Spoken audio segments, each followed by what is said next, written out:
আমাদের সরকার প্রধানমন্ত্রীর একটা স্লোগান, প্রথম তিনি বলেছিলেন সবকা সাথ সবকা বিকাশ। তারপরে তিনি বললেন যে সবকা সাথ সবকা বিকাশ আর সবকা বিশ্বাস। তারপরে তিনি বললেন যে সবকা সাথ সবকা বিকাশ, সবকা বিশ্বাস আর সবকা প্রয়াস। সবকা সাথ সবকা বিকাশ এটা শুধু একটি স্লোগান নয় এই সরকারের জন্য, এটা এই সরকারের গভর্নেন্সের মূল মন্ত্র। আমরা রাজনীতি করি, রাজনৈতিক দল, সব রাজনৈতিক দল ইলেকশনে জেতার জন্য নিজের নিজের রাজনীতি করছে, কিন্তু ক্ষমতাতে আসার পর যখন উন্নয়নের কথা আসে, যখন কল্যাণের কথা আসে, তখন কোনো দিন সেই সমষ্টিটাতে আমাদের দলের এমএলএ আসে না বিরোধী দলের এমএলএ আসে, সেটা আমরা কোনোদিন বিচার করি নাই, আজ পর্যন্ত করছি না, করব। কোন সম্প্রদায়ের মানুষ আছে, কোন ধর্মের মানুষ আছে, সেটা আমরা কোনোদিন বিশ্বাস করিনি আর করবও না। আর সেটার প্রমাণ আমি হাইলাকান্দিতে অনেকবার এসেছি। এর আগের বার আসার সময়ও আমি হাইলাকান্দির থেকে এই বন্দুক মারা হয়ে আমি আসাম ইউনিভার্সিটিতে গিয়েছিলাম, আমার সম্পূর্ণ মনে আছে। আর তখন রাস্তাটার অবস্থা কি ছিল আর এখন রাস্তাটার অবস্থা, উন্নয়নটা দেখে আমি খুশি পেয়েছি। তো রাস্তা হচ্ছে, দলং হচ্ছে, মানে উন্নয়নের একটা নতুন মাত্রা, সেটা বিজেপি থাকা সমষ্টিতেও হয়েছে, বিজেপি না থাকা সমষ্টিতেও আমরা সেটা করতে পারছি। যখন আমরা অরুণোদয় আসনি গ্রহণ করেছি, অরুণোদয় কংগ্রেসরা তখন ক্যাম্পেইন করেছিল যে এটা ইলেকশন জেতার জন্য, ভোট ব্যাংকের রাজনীতি করার জন্য এই অরুণোদয়টা নিয়ে এসেছে। আরে যদি ভোট ব্যাংক তৈরি করার জন্যই যদি আমরা অরুণোদয় নিয়ে এসেছি, তাহলে যেখানে আমাদের এমএলএ নাই, যেখানে আমাদের এমএলএ জেতার চান্সও নেই, সেখানে কেন করবো এটা? বরপেটাতে, সেঙ্গাতে কেন এই অরুণোদয় দিচ্ছি? জনিয়াতে কেন দিয়েছি? ধুবড়িতে কেন করেছি আমরা? সবাই আমার মানুষ, সবাই দেশের মানুষ, সবাই যখন উন্নতি হবে, সবাই যখন দরিদ্রতার থেকে মুক্তি পাবে, তখনই দেশটা, আমার দেশটা এগিয়ে যাবে। যখন আমরা গত বছর আমরা একটা নতুন স্কিম দিলাম, সরকারি বিদ্যালয়, সরকারি মহাবিদ্যালয় নাম ভর্তি ফ্রি, অ্যাডমিশন ফ্রি বিপিএল স্টুডেন্টের জন্য। আর মোটামুটি আমরা দেখেছি 85 to 90% স্টুডেন্টস তারা নাম ভর্তি ফ্রি অ্যাডমিশনটা অ্যাভেইল করছে, ফ্রি অ্যাডমিশন পেয়েছে। এখন প্রশ্ন হচ্ছে যে আমাদের দেশ, যদি আমরা পরিসংখ্যা দেখি, ভারতবর্ষের পরিসংখ্যা দেখলে যে স্ত্রী শিক্ষায় আমরা এখনো পিছিয়ে রয়েছি। তো স্ত্রী শিক্ষাকে, এটাকে সাহায্য করার জন্য, এটাকে আরো অ্যাডভান্স করার জন্য আমরা একটা বিশেষ স্কিম নিয়ে আসলাম, সেটা হচ্ছে নিযুত ময়না। যদি আমরা আমাদের ছেলে মেয়েদেরকে আমরা যদি শিক্ষিত না করতে পারি, শুধু রাস্তা বানিয়ে, স্কুল বিল্ডিং বানিয়ে, শুধু বড় বড় বিল্ডিং বানিয়ে আমরা দেশটাকে উন্নত করতে পারবো না। সো দেশের উন্নয়নের জন্য মানব সম্পদের উন্নয়নটা দরকার, আর মানব সম্পদের উন্নয়নের জন্য শিক্ষা, এডুকেশন, এটাই হচ্ছে আমাদের হাতে অস্ত্র। তার জন্য নিযুত ময়না, যে স্টুডেন্ট ম্যাট্রিক পাস করে ক্লাস 11-এ অ্যাডমিশন নেবে, মেয়ে, তাই ধনী হোক গরিব হোক, 1000 টাকা প্রতি মাস করে 10 মাসের জন্য 10,000 টাকা নিযুত ময়নাতে পাবে। এটাতে এপিএল বিপিএল নেই, কন্ডিশন একটাই, যদি বিয়ে হয়ে যায় তাহলে কিন্তু পাবেন না। হায়ার সেকেন্ডারি পাস করে যদি ডিগ্রিতে অ্যাডমিশন নিই, তাহলে 1250 টাকা প্রতি মাসে 10 মাসের জন্য, তার মানে 12,500 টাকা। মনে করুন একটি ছেলে বা একটি মেয়ের জন্য, একটি স্টুডেন্টের জন্য মাসে 1000 টাকা। এটা সরকারি যে অনুদান, এটা অনেক টাকা।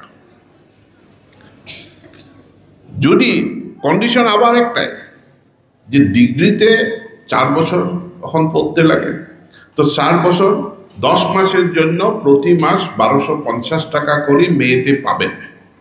তো আমরা চিফ মিনিস্টার হিমন্ত বিশ্ব শর্মা বলেছেন, আর অনেকে জিজ্ঞাসা করেছিলেন যে ছেলেদের কি হবে। মা বাবা ছেলেকে পড়াবে, মেয়েটিকে সরকার পড়াবে। তো ছেলেটির দায়িত্ব মা বাবাকে নিতে হবে, মেয়েটির দায়িত্ব সরকার নিচ্ছে 1250 টাকা প্রতি মাসে। তার মধ্যে যদি আবার বিয়ে হয়ে যায়, বিবাহিত হয়ে পড়েন, তাহলে গ্র্যাজুয়েটে বিবাহিত হলে সেই নিযুত ময়নার স্কিমটা উনি পাবেন। এরপরে যখন গ্র্যাজুয়েশন পাস করে masters degree MA MSc MCom পড়বে, 2500 টাকা প্রতি মাস করে 10 মাসের জন্য 25,000 টাকা। কিন্তু মাস্টার্স ডিগ্রি আর বিয়ে, সেখানে কিন্তু বিয়ে করলেও পয়সাটা পাবে। তার মানে তখন বিয়ের বয়সটা হয়ে যায়, তো মাস্টার্স পড়ছে, বিয়ে হয়ে গেছে, ছেলে আছে, বাচ্চা আছে, সেসব কনসিডার মানে এইসবের জন্য নিযুত ময়নাটা বন্ধ করা যাবে না।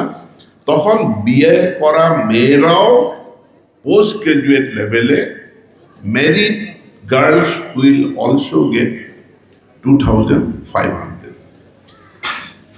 মাঝে একটা দিল্লির থেকে, পার্লামেন্ট থেকে একটা রিপোর্ট বেরোচ্ছে যে আসামে ড্রপ আউট স্টুডেন্টের সংখ্যা অনেক বেশি। মানে স্কুল ছাড়া, হায়ার সেকেন্ডারি পড়ার পর কলেজে অ্যাডমিশন না নিয়ে শিক্ষা সমাপ্ত করা স্টুডেন্টের সংখ্যা আসামে অনেক বেশি। আমি পুরা ডিস্ট্রিক্ট সার্ভে করলাম, কোন ডিস্ট্রিক্টে বেশি। ডিস্ট্রিক্টের পর ব্লকে আমরা সার্ভে করলাম। আর সার্ভে করার পর একটা কথা দেখা যাচ্ছে, সেটা সব জনগণকে জানা দরকার। এক, চায় বাগান অঞ্চল, টি গার্ডেন এলাকা। 2 নম্বর, শহর এলাকা, মাইনরিটি ডমিনেটেড এরিয়াস। আর 3 নম্বর, ট্রাইবেল এলাকা। এই 3টি অঞ্চলে আমাদের ড্রপ আউট স্কুল ছাড়া ছেলে মেয়ের সংখ্যা সবচেয়ে বেশি।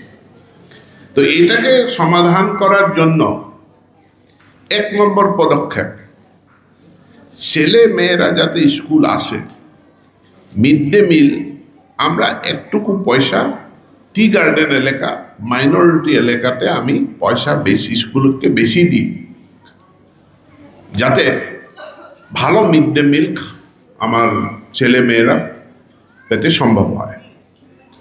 2 নম্বর, টি গার্ডেন এলাকাতে আমরা এখন পর্যন্ত 116টি টি গার্ডেন মডেল হাই স্কুল স্থাপিত করছি।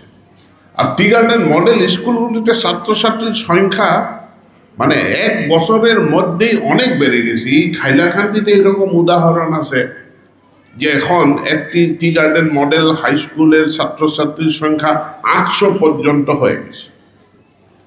তো 116টি টি গার্ডেন মডেল স্কুল স্থাপনা করলাম। আবার 100 স্কুলের এখন নির্মাণ চলতেছে। সেগুলিও আমি এই 2025 বছরে আমরা সেগুলিও আরম্ভ করব। অনেকটি আমার যে হাই স্কুল আছে, কিন্তু হায়ার সেকেন্ডারির সামনেও হায়ার সেকেন্ডারি স্কুল নাই। আর হায়ার সেকেন্ডারি স্কুল না থাকা কোন কোন এলাকাতে হায়ার সেকেন্ডারি স্কুলের অভাব আছে, সেটাও আমরা সার্ভে করে দেখেছি। যে সংখ্যালঘু প্রধান অঞ্চল, ট্রাইবেল এলাকাতে হাই স্কুল আছে কিন্তু হায়ার সেকেন্ডারি স্কুল নেই। এর জন্য আমাদের যে গত ক্যাবিনেট মিটিং হয়েছিল, ক্যাবিনেট মিটিংয়ে এটা অ্যাপ্রুভেল দিয়ে গেছে যে 250টি এই বছর 250টি হাই স্কুলকে হায়ার সেকেন্ডারিতে আপগ্রেড করা যাবে। অনেক ট্রাইবেল এলাকা, চায় বাগান এলাকা, মাইনরিটি এলাকাতে দেখা যাচ্ছে যে ME পর্যন্ত পড়ার সুবিধা আছে, কিন্তু MEর পর হাই স্কুল পড়ার সুবিধা নাই। তো তার জন্য এই সিদ্ধান্ত নেওয়া হয়েছে যে ME স্কুলগুলিকে হাই স্কুল পর্যন্ত সেগুলিকে আমরা আপগ্রেড করব। অ্যাডমিশন ফ্রি, বই text book free, mid day meal রয়েছে। গুণোৎসবের মাধ্যমে আমরা সরকারি স্কুলের শিক্ষা ব্যবস্থাকে উন্নত করার জন্য আমরা লাগাতার প্রচেষ্টা চালিয়ে যাচ্ছি। শুধু আপনাদের সাপোর্ট চাই, শুধু আপনাদের সমর্থন, শুধু আপনাদের সহযোগিতা হলে, যেটাকে আমরা বলি ইউনিভার্সাল এডুকেশন, সার্বজনীন, প্রত্যেকজন ব্যক্তি শিক্ষিত হওয়া। কি করবে সেটা পরের ব্যাপার, সে ডাক্তার হবে, ইঞ্জিনিয়ার হবে, সে কন্ট্রাক্টর হবে, সে বিজনেসম্যান হবে, সেটা পরের ব্যাপার।